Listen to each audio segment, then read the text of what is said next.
September, Kellie-Jay Keen, founder of the group Standing for Women, went to Brighton for a rally called Let Women Speak. 2 months later, the Sussex police telephoned. So someone has actually made an allegation against you about a hate crime.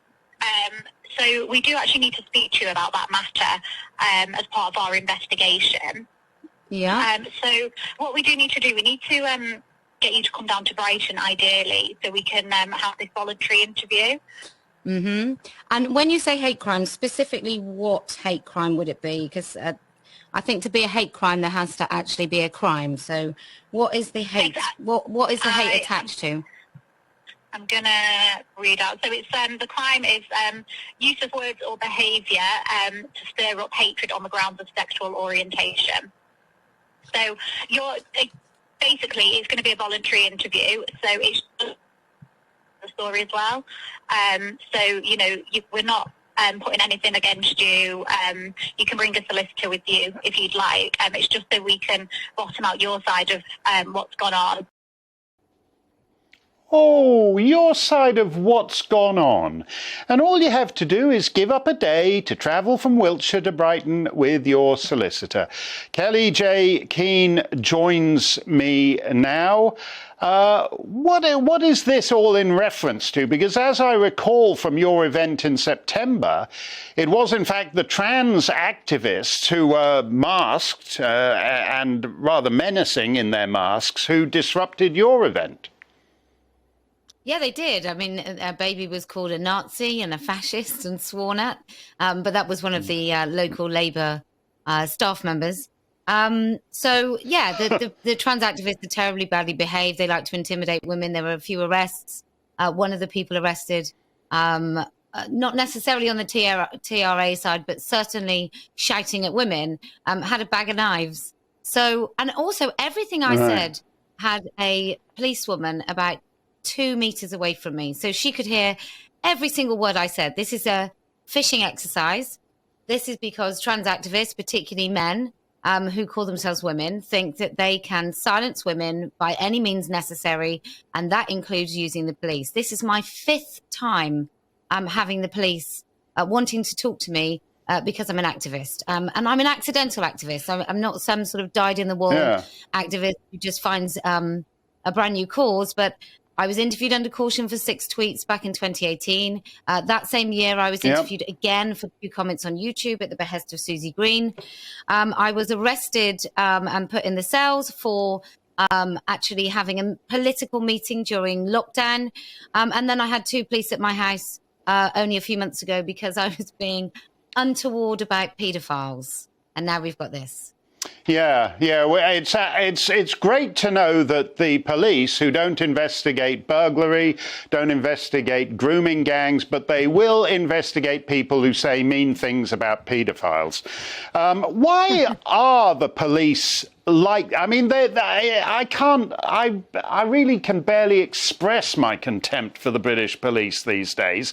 But why is it that no matter how many politicians warn them to stop wasting time like this, they have decided that the priority of British policing is transgender activism? Well, because they've been captured ideologically by Stonewall with the Stonewall Diversity and Inclusion Index, which they pay a handsome sum. My own police force has spent £10,000 on that in the last 4 years. And I can tell you, I certainly don't feel any safer. So it's really, I think we've got into a culture in this country more generally, not just the police, although you would expect the police to be immune, of virtue signalling as opposed to doing something. So if I'm running a council and I don't necessarily have lots of access for people with disabilities to come to work, but I can put a pride flag up, then I can tell everyone that I'm kind and inclusive, even if I have absolutely no intention of making some people in my locality have an easier access to coming in and being employed by me. But as J.K. Rowling, in a supportive tweet for you, pointed out, these people advertising how kind they are actually the kind going around masked and breaking up your event. And there's something disturbing about the way the forces of law enforcement have taken one side in it. I mean, they're harassing you. This lady on the telephone to you basically threatened to, she said, oh, it's voluntary for you to come to Brighton, but if you don't come voluntarily, we're going to have you arrested. So it's the point is to make an example of you so that 10,000 other people who might happen to agree with you decide they're just going to keep their heads down on this.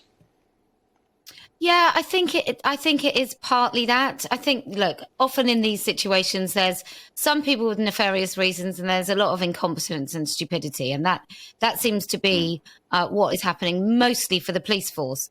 So, my organisation, Standing for Women, we did a survey of a big research project into all of the police forces in the country, and there is not one that differentiates a female officer from an officer who calls himself a woman. Not one. So that will mean in places in that police force or in the role of a police officer, if they have to search a female suspect, for example, or they have to be the female officer, it might not be a female at all. And the reason that that's happening is because the government is gutless. The government won't actually make decisions on this, and they leave it to the police constable. And the police constable, or rather the chief of police, is not going to put himself at risk because he might lose his job. Yeah. No, you're right about that. We did. Thank you very much, Kellie-Jay. Let us know, because if we'll be back with you if these bozos at the Sussex police do decide to send a team to arrest you, because this thing has gotten out of hand now. It's a complete betrayal of Sir Robert Peel's entire legacy of British policing, where he said the police are the public and the public are the police. This is terrible. We did ask the Chief Constable of Sussex Police to join us. That would be a lady called Jo Shiner, who becomes the latest Chief Constable to decline to appear on this show. There she is.